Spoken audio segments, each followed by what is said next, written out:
and welcome to a new episode of Cloud Native Chronicles, still live at KubeCon 2026. My name is Johan, and I have a very special guest with me, Stu. How are you? Johan, I'm great. Thanks for having me. For the people who might not know you, could you briefly kind of introduce yourself and explain what it is that you do on a day-to-day basis? Sure.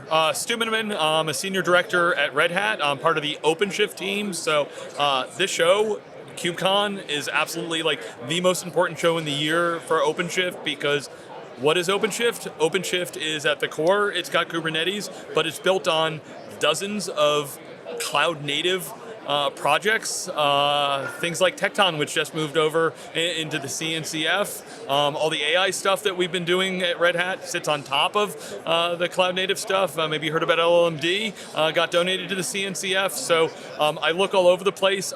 Right behind me is the project pavilion. When I go walk through there, I know lots of people because like 3/4 of the special interest groups that run in the cloud native ecosystem have Red Hats like leading it or co-chairing it and stuff like that. So me personally, so I've been at Red Hat for 5 years. I was a tech analyst and host of theCUBE for a decade before that. I lived on the vendor side before that, did some storage and telco and a bunch of other stuff. So I've seen a couple of these waves of technology. And yeah, I do love community, which is why like KubeCon's one of my favorite show. Not to mention, like Amsterdam's a great city to be in too. It's my second time at the KubeCon show here, my third time ever being here. So that's probably enough as an intro. Yeah, well, that's an amazing intro. We'll go wherever you want with it, Johan. And Yeah. but I was promised a dog. No, I mean I got my selfie with your robotic dog, but we just talk as humans in this. No AI, no robots, just people. We're not going to bark. The dog is on the floor here. Obviously, you can't see it, but it has been posting its adventures this week on LinkedIn. Well, I mean, Johan, let me turn the question and camera to you. Did you and the dog get to make your debut on the Cube broadcast from KubeCon? Oh man, that was a bucket list item. Yeah. Stu, it has been like you guys have made that possible, and it has been kind of a dream for a while now. I got it's a fun story, by the way. Like 4 or 5 weeks ago, I had a good conversation with one of our founders, Francisco, and he literally asked me like, what would be cool?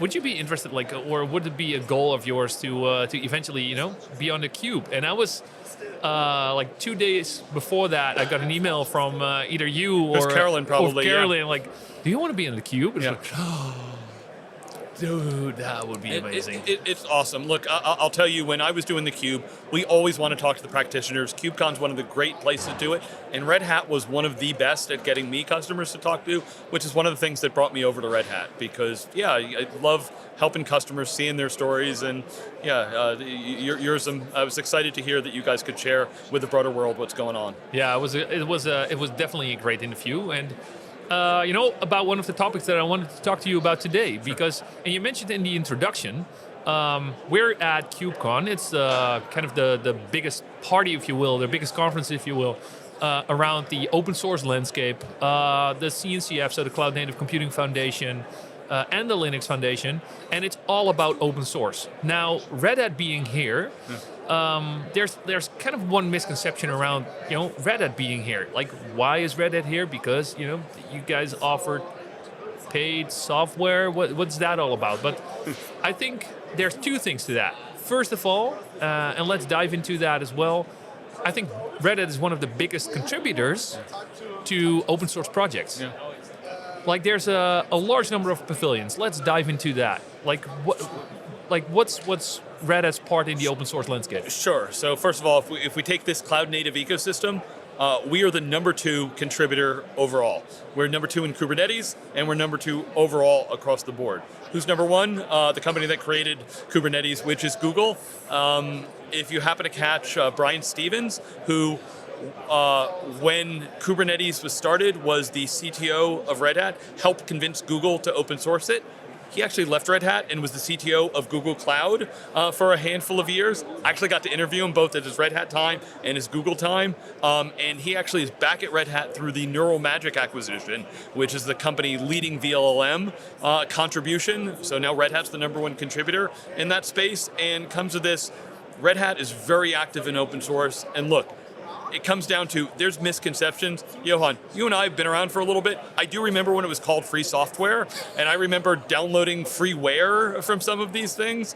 There was the old joke, we want it to be free as in beer, not free as in puppies when it comes to there. And most open source is more like puppies or gremlins. Don't get them wet, don't feed them after dark. They might duplicate all over the place, and oh my God, they can cause trouble.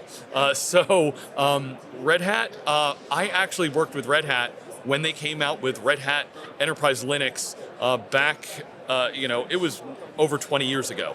And I'd been working for a large storage company, and we were trying to get Linux to work with all these companies like VA and Debian and Turbo and things like that, and it was a nightmare. My engineers were killing themselves to get it to be reliable and stable. Red Hat came along and said, hey, we're going to make an enterprise version of this. And we said, oh my God, thank you.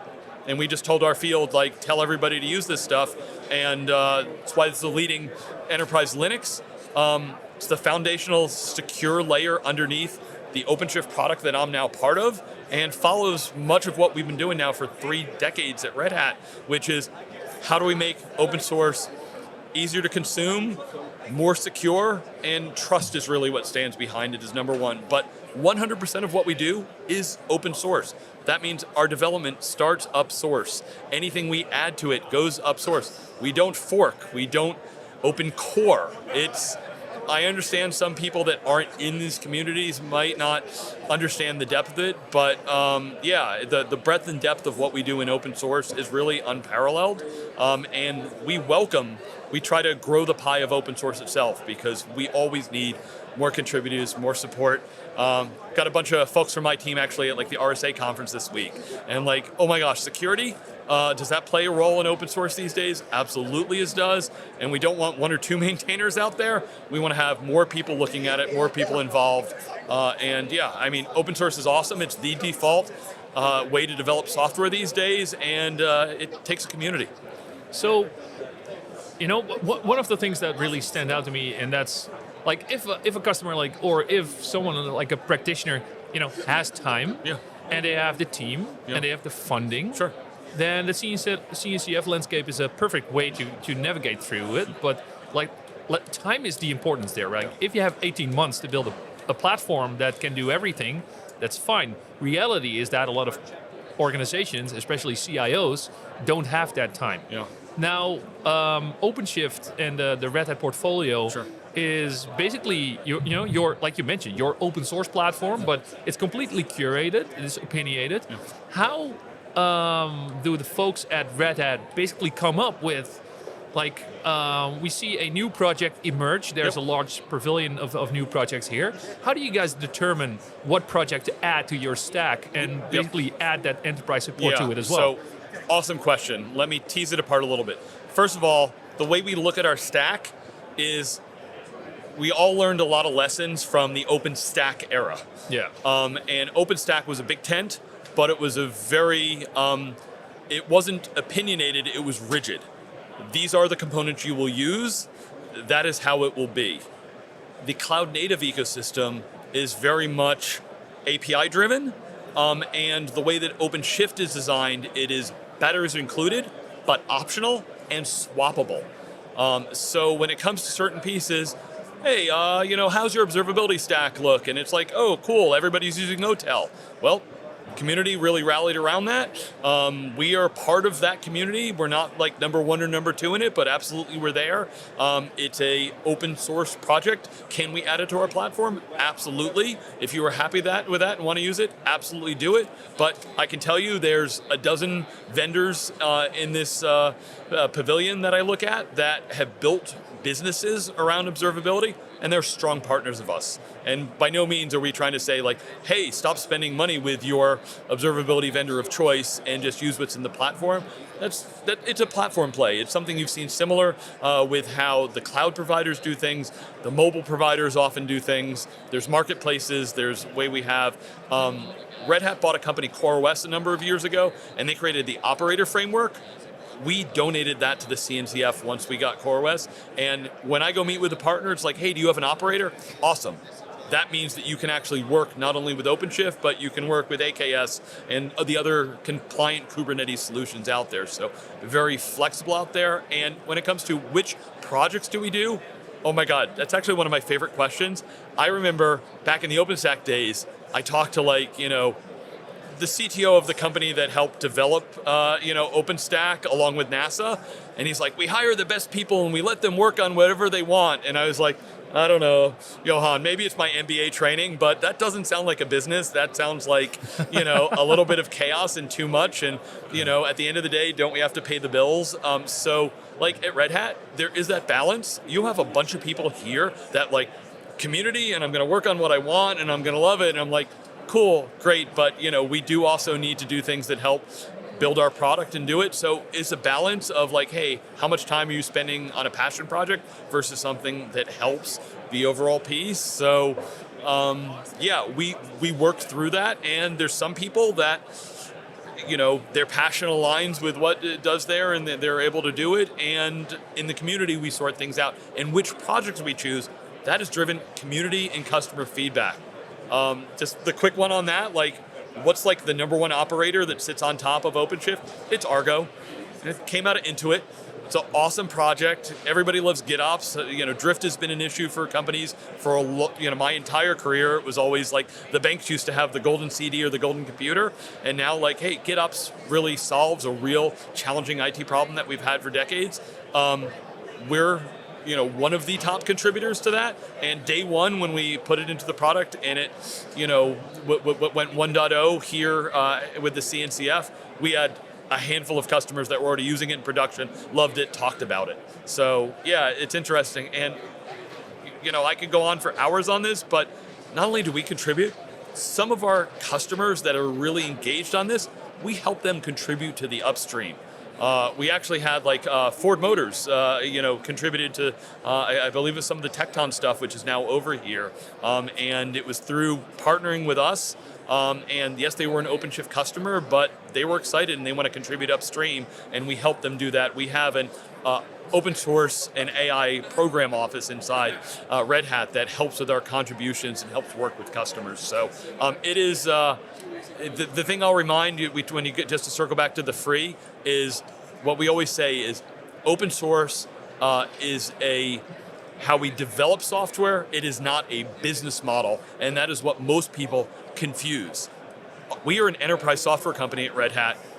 Open source is how we do it from our software, but not how we sell it. Yeah, and I think a perfect example of that, and I love that you mentioned Argo, is of course I can deploy vanilla upstream Kubernetes, Sure. and I could deploy Argo on top of that. But if I now consume basically a turnkey solution, what really amazed me is that the fact that you deploy Argo as part of the stack, but things like SSO are configured from the get-go. So Sure. and that's from an enterprise perspective, and the added value, I guess, of Red Hat is that yes, you get Argo, but it's pre-configured. Yeah. You don't have to figure out reinvent the wheel again, because it has been done for you. Yeah. You have it ready. Speed is the new currency, and I think having such a turnkey platform at your disposal in weeks instead of years or months, I think that's the massive added value there. Because look, here's what I found. Lots of customers, we as a community have made it easier to stand up that stack and get it up and running. The challenge is who owns the treadmill activity of maintaining that for the long term. And I've talked to customers hey, cool, I build this, and I'm in the cloud, and everything changes every month, and twice a year my entire stack kind of falls down and I have to rebuild it. And most of us are I love Chaos Monkey and I love some of these other things, but some of these applications, I don't have to worry about, oh my gosh, I need to get to this new version and I have to rebuild it. As you said, we have all these pieces, we test them all together, and over time, you can make changes or move along there.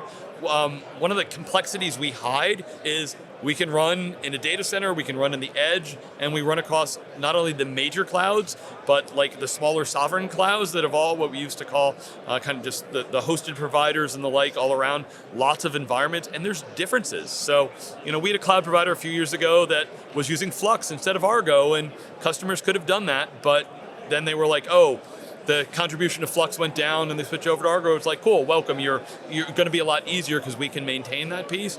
Or you mentioned like things like identity management.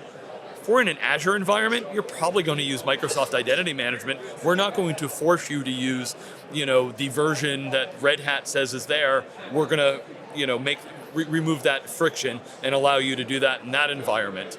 So there's a lot of work that gets done behind the scenes in all of these different environments. Awesome, man. Well, thanks for really thoroughly explaining Red Hat's kind of impact to the open source world and explaining what, why open source is not free. It's open, and the biggest added value of a company like Red Hat is to give you that enterprise support and that flexibility. All right, thank you, Johan. It's Awesome. been a pleasure. Yeah, so thank you so much for watching and listening to this episode. I hope to see you in the next episode, where we will dive into everything new at Red Hat when it comes to OpenShift. Thanks for watching, and we'll